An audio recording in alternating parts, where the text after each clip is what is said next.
Yesterday, after after United were down to 1 goal for the vast majority of that game that was played at the Vitality Stadium, after Semenyo went ahead, obviously score a very beautiful goal at the beginning of the game, where Patrick Dogu lost the ball and resulted into United conceding. Guess what happened? Rasmus Hojlund in the 90th plus 6th minute came up and obviously scored a goal. And Manuel Ugarte was the man responsible for the assist. And guess what happened? He really came up and obviously at least silenced his nemesis who have obviously gone ahead to really call him out that he should leave Manchester United. He's not a quality for Manchester United. He's not meant to be here. And with all that happening, he was like very, very, very happy. And everyone was asking themselves that why is the guy very happy? And he was given an answer that he has come out and given an answer through his Instagram, and I'm obviously going to be revealing to you. Ruben Amorim has come up and obviously had something to say about Rasmus Hojlund breaking his goal drought. Remember, he last scored when you are going to the international break. That was around, I think around mid-March. And when he returned, 1st of April, he had taken close to 3-4 weeks without scoring, and now he is back. I think that is not a mini drought. When you take close to 5, 6, 7 games without scoring a goal, I think that ceases to be a mini drought to a very big drought that you need to obviously work on. So, welcome to the United Matters channel. How are you guys? And where are you watching us from? I go by the names of Rock and David. Smash the like button, comment and share. If at all you're watching us for the very first time, endeavor to subscribe to this channel so as not to miss out on stories that we do upload in here on a daily. Rock and David is my name, and hope you guys are really having fun wherever you are. So, as it stands, this was his game by numbers. You understand? Even Bruno Fernandez has something to say about Bruno Fernandez. And, sorry, about Rasmus Hojlund. 100% ground duels won, 100% dribbles completed, 13 passes completed, 1 shot, 1 goal, hopefully the start of a purple patch of form. Now, we don't know whether it's really going to be what we call a green light or a green flag for Rasmus Hojlund, because he hasn't obviously going to be scoring very many goals in there. But this goal should obviously do the needful. Remember, even when he scored against Leicester City, I think we were like, obviously, he's obviously going to come up and score. He even went to the international break and scored for Denmark when they're playing against Portugal, and he even did a sue. So it shows you that he has been having those forth and back movements, but this time around we hope for the better for Rasmus Hojlund. Then later he took to his Instagram and he replied to many who were like, why did you have to celebrate when it was just an equalizer and your team was really losing? Is it that you don't have the mentality of Manchester United? He said, we wanted the win, but I needed that. Obviously, that is Rasmus Hojlund for you, and you can understand what he's really saying, that United wanted the win, but he too needed that as a player, because he really had taken long without really scoring goals, and he needed to see himself really firing in goals like no other.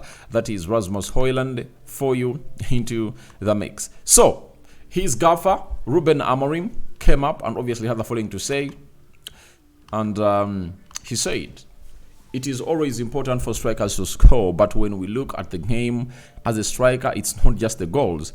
It is a good boost, but the next game is a new history, and we have to go again. So, obviously, Hojlund is being affected, as I told you, by the inconsistency of the entire team of Manchester United.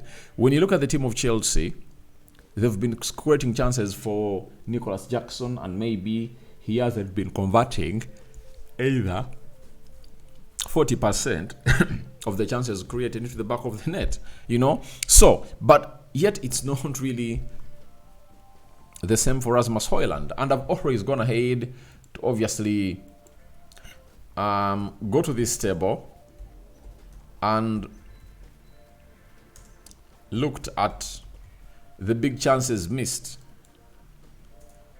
this season, you know, and you are going to be shocked with this list. Now, big chances missed in the Premier League 2024-2025. Number 9, it's Wissa, he's having 14. Jamie Vardy is having 14. Ismail Assar is having 14. Kai Havertz is having 15. Mateta is having 16. Isak is 5th with 18 chances missed. Nicholas Jackson is 4th with 19 chances missed. You see I hinted about him into my submission.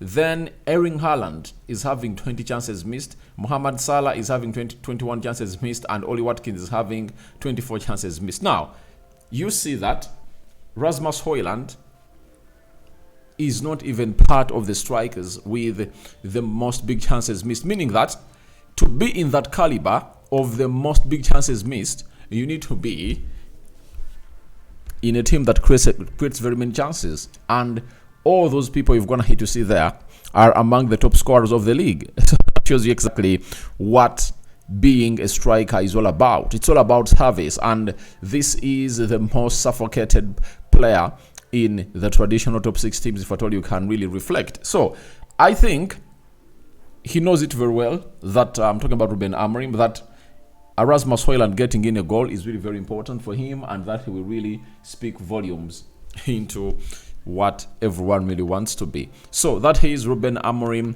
for you. Let's go to Bruno Fernandez and see what he has to say about Rasmus Hojlund as a man who was on target yesterday. Being a striker is about scoring goals, and we all know that. He knows the responsibility of being the number 9 for Manchester United, and he has to score goals. That's the demand of a club like this, not only for him, but for everyone else. Everyone that plays here and has qualities to get into the box and score goals has to do it. And today was Rasmus Hojlund, and everyone is very happy to see striker scoring, and hopefully he's gonna give him a little bit of a push for what's coming. He concluded by saying,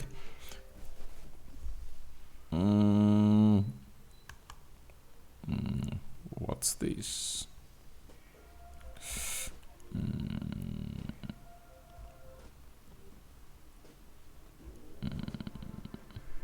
So that's Bruno Fernandez for you. And I think one of the things that Bruno should obviously blame himself for is not creating enough for his number 9. You understand? He doesn't create enough for his number 9 as a number 10. And that is the responsibility of Bruno Fernandez, that he's supposed to serve first before he even goes ahead to score goals. But when you look at how suffocated the number 9 of Manchester United is, it does not only go to other players or go to him, but to the people in that number 10 position. Alejandro Garnacho and Bruno Fernandes are really very selfish. And you saw to it that for that goal, for him to score that goal, it was Bruno Fernandes who played that ball wide towards the byline. Luke Shaw squared the ball in there. Ugarte went ahead to put in a pass. I don't know that he intended it to Rasmus Hojlund, but Rasmus Hojlund was very well placed in a very good position to tap that ball into the back of the net to make it 1-1 for the club of Manchester United. Now, I've seen people criticizing him, but even if you're having a Victor Osimhen there, even if you're having a Lewandowski into that team, it doesn't mean that you're obviously going to score those goals, because Bruno Fernandes has been here, Antoine Martial was here, very good striker. How many? Where he really creates scoring very many goals.